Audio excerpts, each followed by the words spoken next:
What is up, guys? Welcome back to another episode of Bocan Garage. And today we are going to do things a little bit different than normal. I guess I shouldn't say a little different than normal since we don't really have a norm here on the channel, really. But we are going to be playing with the Miata today, just a little bit. Basically, to explain what I'm going to do, guys, is it has an aftermarket steering wheel in it, and I got a beautiful Nardi JDM NA or NB Miata steering wheel for it. And people say that the NB Miata steering wheels will bolt right in, like the splines are the same, except if you guys see here on the back, you see how the little sections right there for the clock spring are left to right. Apparently on the NBs, they're up and down. And of course, the second I start recording is when I have people blowing up my phone, because that's just always how it goes, right, guys? So anyways, like I was saying, on the NA Miatas, you can tell on the NB Miatas that the channels for the clock spring are left to right. On the NAs, it's up and down. So in most cases, you have to modify that by drilling up these areas in the upper and bottom. I can't talk today, guys. Sorry, it's hot. I look like a bum right now because I was doing yard work all morning for a friend. But normally you would have to drill those out to, get access to make it fit. However, I'm not entirely sure if this Miata has that clock spring in it properly. I think it does. You can kind of see from up top, or outside of it, I'm trying to find the key, that it looks like it does, but I can't tell 100%, to be honest, because it has the aftermarket Boss kit with the steering wheel on it, which we are going to remove, which will make this thing undrivable for a moment, because I want to get in there. I want to get into that clock spring area, and I want to see if this does have the clock spring or not. Because if it doesn't, then we don't have to modify the steering wheel. We can just bolt it right up. And if it does have the clock spring, well, then I have to find my drill kit and obviously just drill out the sections and call it a day. However, the problem is, I've looked, I cannot find my drill kit anywhere inside the garage, not inside the Toyota. I haven't looked in the Subaru yet, but I don't think it's in there. Can't find it in the house. So at the moment, I don't know where my kit is, which is kind of annoying because I need to drill the holes for that. But the other thing we're going to do too is we're going to take that seat out. We're going to fit this seat in place. Now, if you guys know with the Miatas, there is an adapter kit. Like most people just use the original rail setup and bolt it to aftermarket seats, and apparently it works. However, I guess with Recaros or Sparcos, they need an adapter for it to work. And I'm not entirely sure if the seats I have require that adapter, but at the same time, I don't even know if the seats that I have are the same dimensions, like, for bolt pattern as a Recaro or a Sparco. So we're kind of going in there a little bit blind, and we're going to try to see what we can, fabricate up. Because for all I know, it could bolt up to this aftermarket seat, because this seat does not have any kind of markings on it. It's just a generic aftermarket seat. So don't know who made it. But that's another thing we're going to do today. So it might be a day of failures. We might not actually do anything, productive, but we are going to get this seat out of here. So that'll be productive. We're going to get the steering wheel off to try and see what we can see. And that's pretty much where it's going to be. So let me get myself situated. Let me find all my tools, because I am just so unprepared today. I kind of wasn't thinking about making a video for you guys, but then I thought I haven't made one in a while, and you guys might want some Miata content. So catch you in a moment. Let me find my tools. All right, guys, so I kind of got you situated so you can hopefully see the steering wheel, and I'm just going to try and take it off, see if we can get it off.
I don't know if you can see this, guys, but it looks like we might not have to mod the steering wheel at all, because it looks like the former owner, to get that hub adapter on, like, see how it has the holes right there for the clock spring? It looks like they grounded the clock spring plastic down. So that would explain why this thing literally doesn't, you know, when I turn the tinge signal, it doesn't undo itself. So I guess that saves us from trouble. But now I need to get these off, because I think they're like screws inside there to keep these airbag on. So I'm gonna try and figure that out. But it looks like we might actually be able to get the new steering wheel on. So let me come back to you guys. All right, guys, so sorry I did not film this part. I know if you are thinking about doing the NB to NA Miata steering wheel swap, you probably wanted to know. But the airbag, honestly, really simple. You have these two holes on the side. They have a little rubber plug. I was able to just shove the key in there and actually get them off. And then it's just on both sides, two 10mm bolts. And then it literally just pops right off like nothing. So just keep in mind, guys, if you are working on an airbag, to be careful with it. Don't go throwing the thing around. Don't go tossing it around, stuff like that. And if you're taking an airbag off of a vehicle, always disconnect your battery first.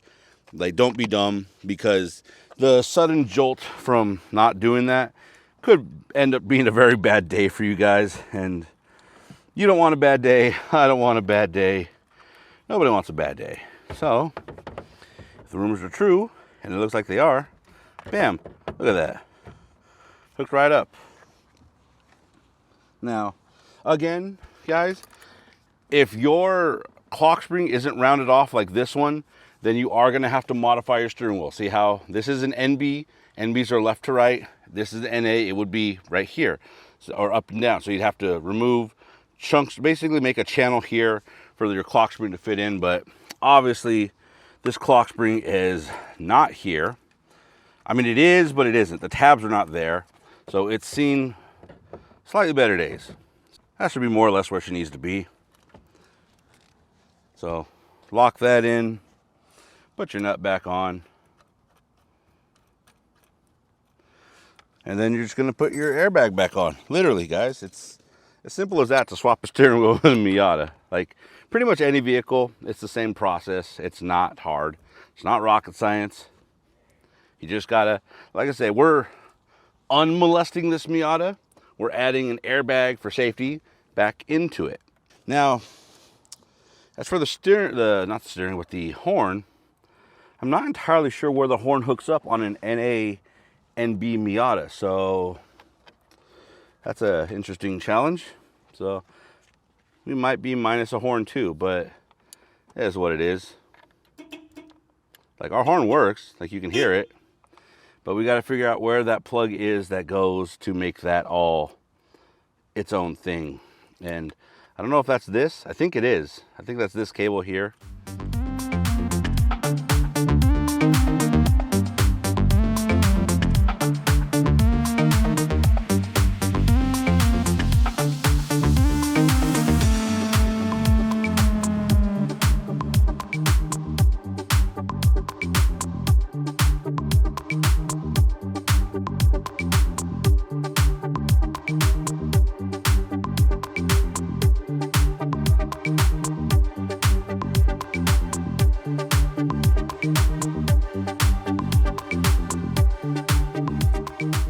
And just like that, guys, boom, we have an NB Miata inside of an NA Miata.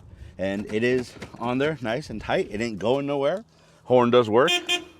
And like I said, if you guys are putting one on stock, you do have to modify the spindle. Like I said, the NBs are left to right for the clock spring. The NAs are up and down for the clock spring. So you just got to drill a little bit of channels while not drilling into the threads. And you too can have an NB Miata steering wheel, like Japanese Nardi style, on your NA Miata. And it looks so much nicer with the proper steering wheel, which leads us to our next problem. This stupid racing seat. Let's at least take it out, get that in place. I don't know if that's gonna bolt up perfectly. I think we're gonna need the adapter because my luck is never that good, guys, let's be honest, when it comes to not needing parts. So let's at the very least out with the old, in with the new, so we can see it in place and see what it feels like.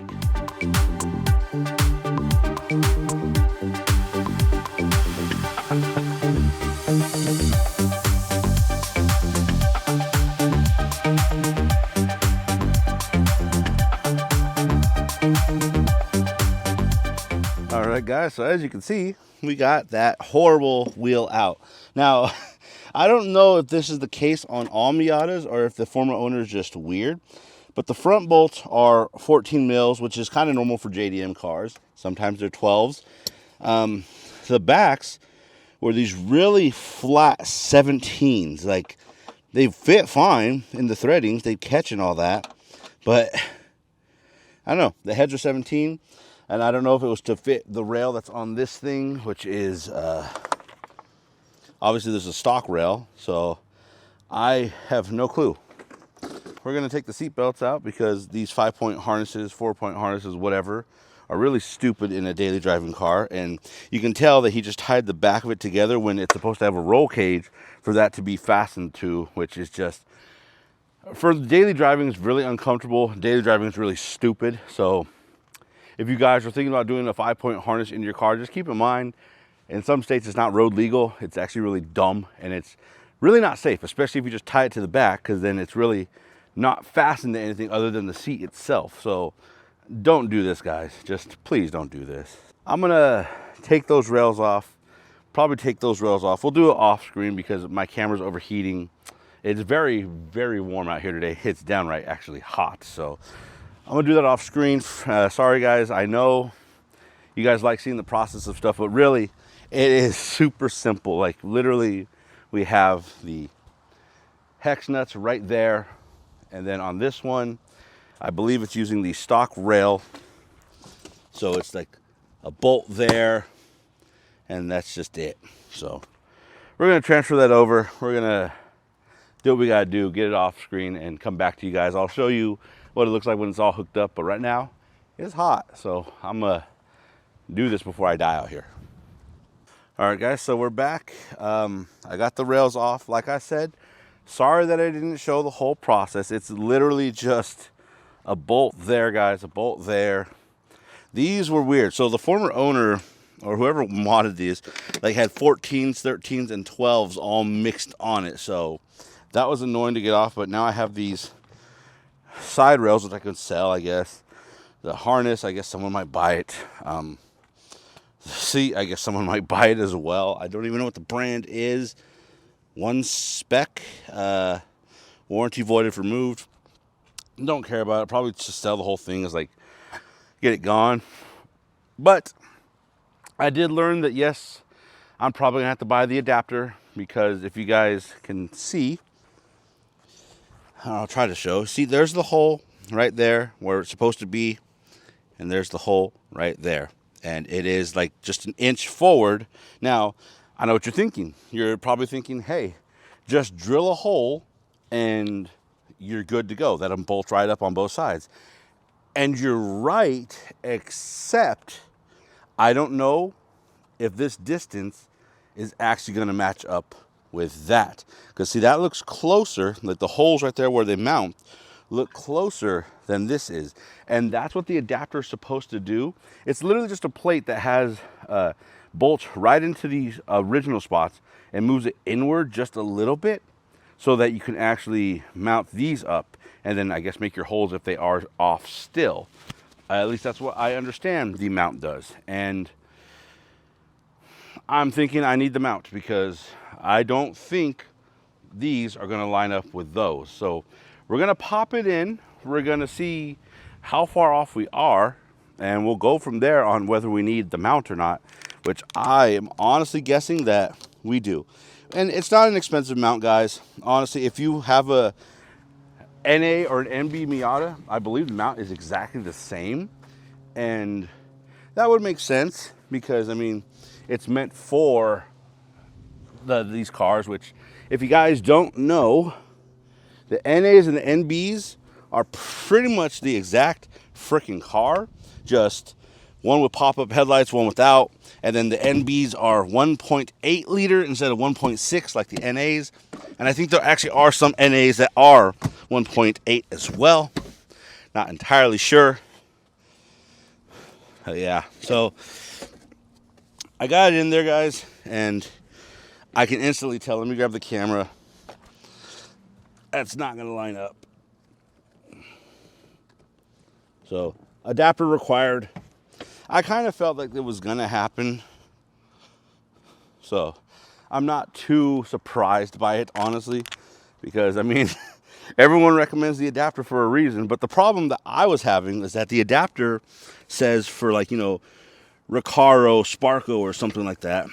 But you can see the holes right here. It's not even far up all the way. I could move it up forward, but you could tell just gap-wise, I don't know if we can. The gap-wise, it's just way far off. Like the right side might go in, but it's not going to be complete because you can see in the back. Just look. And yeah, that one side's off. Hold on a second. Why can I not? Oh no, that's right. I have the back bolted in. So yeah, the backs are bolted in, and they are pretty much, that's where the seat's going to be sitting. So let me move the seat forward, and you can just tell how far off that is. See that, guys? I don't know if the shade, you can see it. Sadly, right now, I can't see what my camera's seeing because it's way too bright out here, so I can't see the screen. But you can see, should be able to see the bracket and the hole are like an inch off on that side, and they are off on this side as well. The seat needs to go forward. But that's because, like I said, that's what that bracket, the adapter is supposed to do, move it inwards and make it fit. But I wanted to see if it would go without getting that first, only because I was not sure if that bracket was like Sparco specific or if it would work with any generic aftermarket seat. But we're definitely going to need it. But just for some food for thought, guys, that looks pretty damn nice. I don't know about you guys and your tastes in cars. I don't know why I did that. I forgot the windows up, but look at that. That looks nice. And I wouldn't recommend driving it like that right now since it's not bolted in, but you know, looks nice. So I'm gonna do something real quick before we end today's episode. I'm gonna try and sit in it. If you guys don't know, I am 242 pounds right now.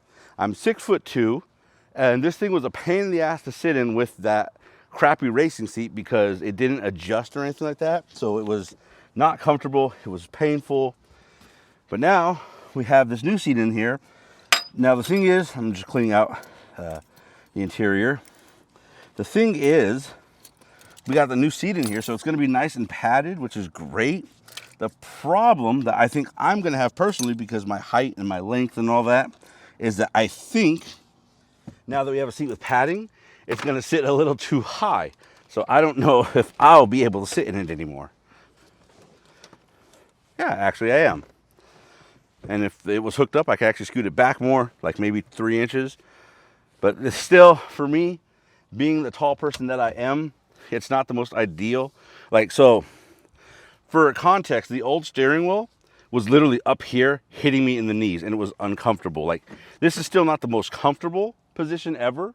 However, this is far better than what it was. Like, I would actually feel fine driving this right now, even with the seat as it is. Like, because there's, like, with me pushing back on it as I'm driving, there's really nowhere for it to go. And this is actually a lot more comfortable. This is nice. So we're basically going to cut it there, guys. Short video, I know, not the most informative, but hey, we got our NB steering wheel in. We got our aftermarket racing seat in, sort of. We just need to get the adapter, which I kind of figured we were going to need if we wanted to use the stock railings. And that's fine. It is what it is. It's kind of what I was expecting, so it's what it is. So Hope you guys enjoyed this video. It is blazing hot out here. I don't know if you guys can tell, I am dying out here in the sun. It is uncomfortable, but I haven't made a video in a while. I kind of want to do some work, and I really wanted to get that out of the car, because that seat, guys, was not comfortable. This seat, I don't feel like I'm being death grabbed from the side anymore. Like, once it's in there with the proper brackets, this is actually comfortable. And now I'm sitting higher, which is fine for most people. Like, shorter people are gonna be fine because they'll sit still, like, you know, eye level with the glass. Me, this is my vision right now, guys. This is where my eyes see. Like, I have to crouch down a bit to see down here. This is my eye level. This is what I see. I see the bar. So, not the most ideal for a tall guy to be owning a Miata. I know it's possible. People do it. I'm not one of those guys. And I definitely can't even put the top up anymore, probably, because now I sit higher. So, it is what it is. Anyways, guys, hope you enjoyed the video. Hope you love this clean 92 Miata. I'm loving working on it. We're going to get the adapter for it so my friend can get this back home and she can start enjoying it and driving it and loving it like I love it. It's not even mine and I love it. I'm driving it, guys, and it reminds me of owning an FCR X7 again. I want my RX-7 again, and this gives me that feel of it. So, hope you guys enjoyed this video. I will see you in the next one. And remember, every broken car is an adventure. We do have that broken car of an adventure in front of us, still ready to rock and roll and do stuff too. But for the meantime, we want to have some Miata fun. So, until next time, guys, remember to stay safe, drive safe, and have fun with your projects. Just don't get overstressed, and don't stay out in the sun for too long, guys, because it ain't good for anyone's health. Trust me. Anyways, guys, I'll see you in the next one. Peace.